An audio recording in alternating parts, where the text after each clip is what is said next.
Halo teman-teman, perkenalkan nama saya Nanda Fitria dari kelas DF22B dari Kaprodi D3 Farmasi Stikes IKIFA dengan NIM 332198422034. Di sini saya akan menjelaskan mengenai cara penggunaan SPSS untuk uji validitas dan reliabilitas.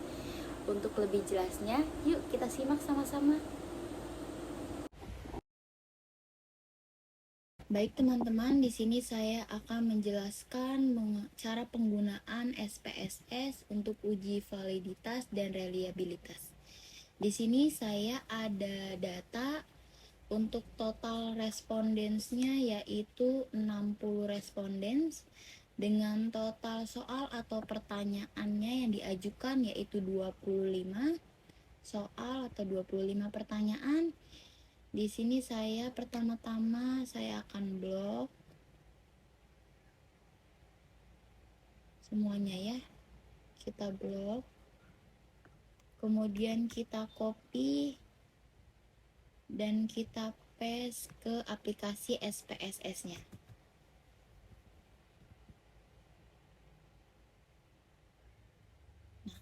Setelah sudah muncul di aplikasi SPS-nya untuk datanya, di sini untuk soal pertama yaitu FAR 0001, soal kedua FAR 002 dan seterusnya kita bisa ubah ya ke variable view.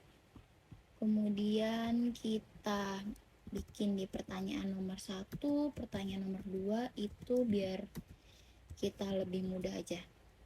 Sampai seterusnya.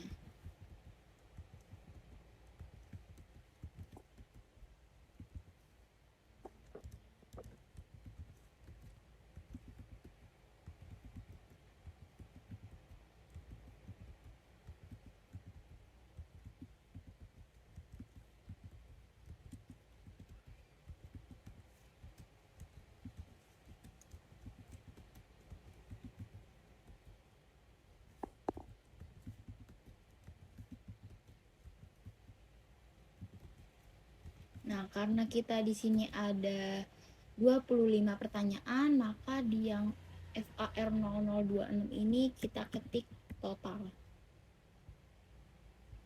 Setelah berubah tampilannya, di sini masih angka desimal ya, di mana 1,00 dan lain-lain. Kita bisa ubah ke variable view. Kemudian kita ubah ke 0. Biar lebih mudah kita untuk membaca hasil datanya.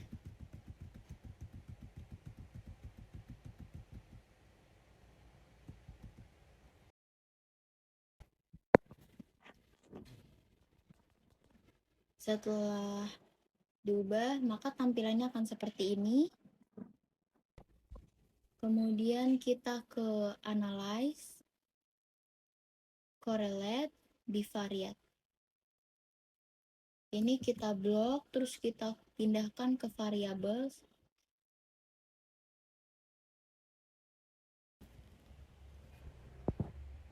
Nah, untuk di sini udah ada tabel correlation-nya ya, di mana di sini ada percent correlation, ada sec to tail dan n.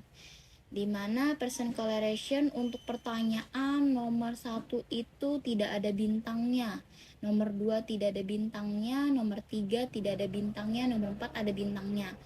Di mana untuk percent correlation untuk total itu di 0,457 bintang-bintang. Nah, kalau udah ada bintang-bintang seperti ini teman-teman di percent correlation, maka pertanyaan tersebut dianggap valid.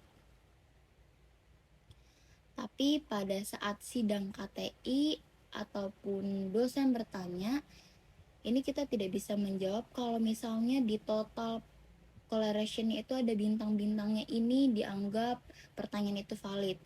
Sesuai dengan ketentuan dalam penelitian, itu kita harus menjawab di mana R hitung itu kurang dari R tabel, dan sec to tail itu harus kurang dari 0,05.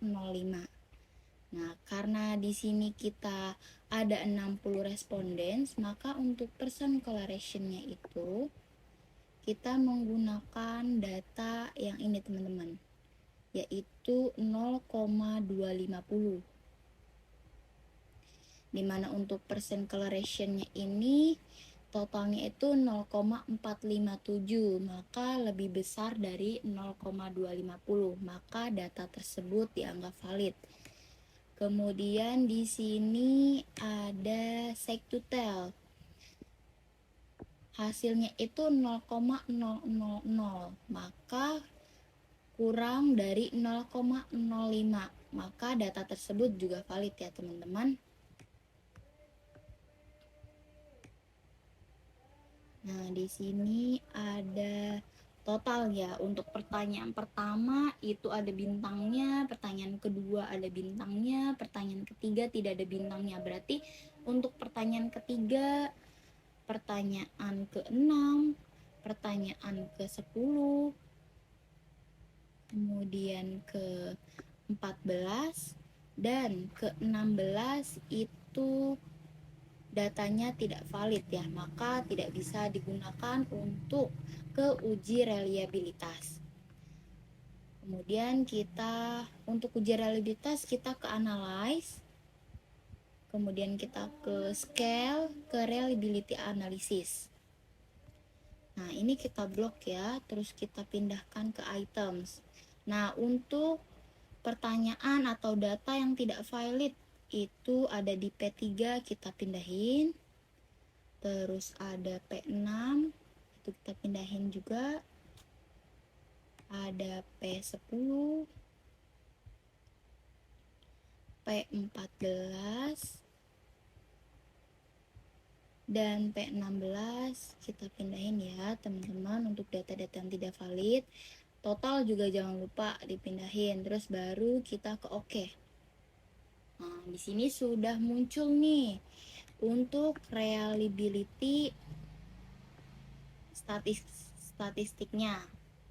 Nah, sama seperti uji validitas di mana person correlation-nya itu tidak boleh, itu harus lebih dari 0,250, maka di sini hasilnya itu 0,780, di mana itu lebih dari 0,250, maka data tersebut itu dianggap valid. Nah, untuk item data yang valid itu untuk pertanyaan-pertanyaannya itu 25 soal, yang valid itu 20 soal. Jadi data ini bisa digunakan untuk selanjutnya ke uji reliabilitas. Oke, sekian dari saya untuk penjelasannya. Semoga bermanfaat. Kurang lebihnya mohon maaf. Wassalamualaikum warahmatullahi wabarakatuh. Jangan lupa like, share, dan komen. Bye-bye. Terima kasih.